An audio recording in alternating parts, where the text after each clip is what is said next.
Estamos de volta. Para você que ligou a televisão agora, bem-vindo ao programa Bem-Estar. Hoje o nosso tema é adoção e eu vou falar com o doutor Eduardo Pansati. Como é que a justiça protege as crianças, doutor? Bom, o processo de adoção de crianças no Brasil ele é regulamentado pelo Estatuto da Criança e do Adolescente, cujo objetivo é garantir os direitos fundamentais da criança. Essa garantia, ela se transparece através do processo, que exige uma formalidade e requisitos que o adotante tem que cumprir para chegar a obter a habilitação. Ele submete a entrevistas com assistentes sociais, com técnicos do Poder Judiciário, ele é avaliado por psicólogos.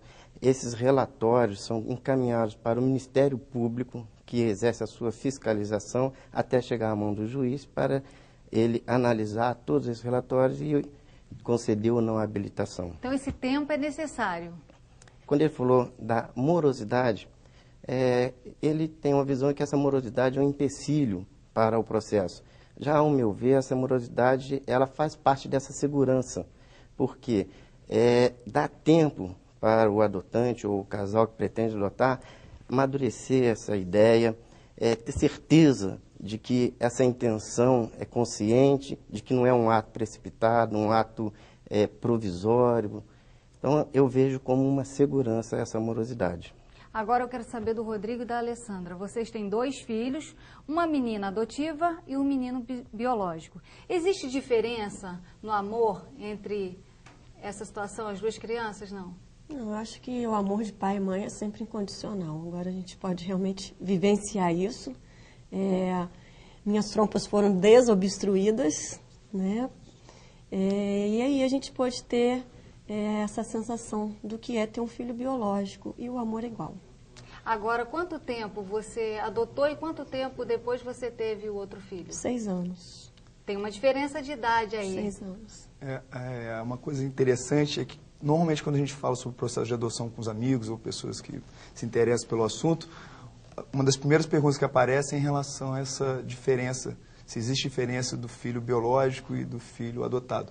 A primeira coisa que a gente acaba brincando falando que, na verdade, os 2 são biológicos, porque um deles não é artificial.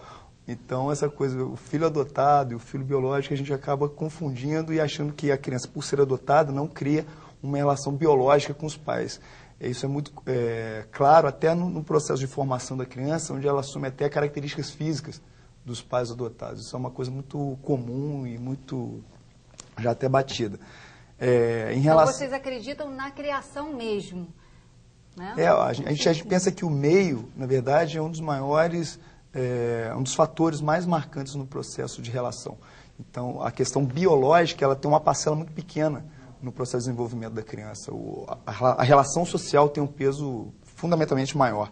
Agora, em relação ao que o doutor afirmou, e a gente concorda em certa parte, porque a demora pelo processo, apesar de propiciar aos pais, né, um tempo hábil para que eles possam entender se realmente é necessário, possível o processo de adoção, a gente pensa que não só a questão da efetivação daqueles pais, da habilitação daqueles pais possa ser morosa, o tempo de aprovação daqueles pais passar por um período muito grande de tempo, não só esse seria o problema, mas sim o tempo de processo de complementação, o tempo onde o processo deixa de ser provisório para passar para um dado definitivo, onde os pais têm certeza absoluta de que o processo de adoção está concluído. Rodrigo, a gente tem que colocar uma coisa muito importante. Vocês são pessoas idôneas, que têm boa intenção, né, doutor? Mas existem aqueles que querem adotar e não têm essa intenção. Então, a justiça tem que proteger, não é, doutor? Esse tempo que ela exige, essa segurança, se justifica por ser um ato irrevogável. Exato. Uma vez feita a adoção, não se volta mais atrás. Não existe o arrependimento. O arrependimento é a hora que termina o período de convivência, que é essa guarda provisória que o juiz dá. Sim. Então, a lei, ela visa não esse lado dos adotantes, mas sim a segurança do adotado. Agora vamos falar do período de adaptação da criança, né?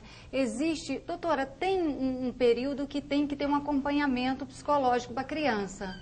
Esse processo de adaptação, ele é necessário tanto para a criança quanto para os pais, porque o processo de adoção, ele traz uma série de mudanças na dinâmica familiar, nos papéis que cada um vai desempenhar.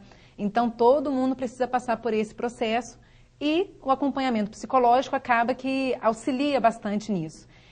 Mas é importante a gente ressaltar que, na verdade, existe um mito social de que a criança adotada ela é mais problemática. Ela, quando ficar adolescente, vai ficar rebelde. As pessoas têm muito essa ideia. E a gente tem que partir do princípio que o filho adotado nada mais é do que uma criança. E como qualquer criança, adotada ou biológica, ela precisa das mesmas coisas, tem as mesmas necessidades de educação, lazer, alimentação, limites, regras, carinho, respeito. A gente tem que pensar que a criação de um filho adotado requer as mesmas coisas que um filho biológico.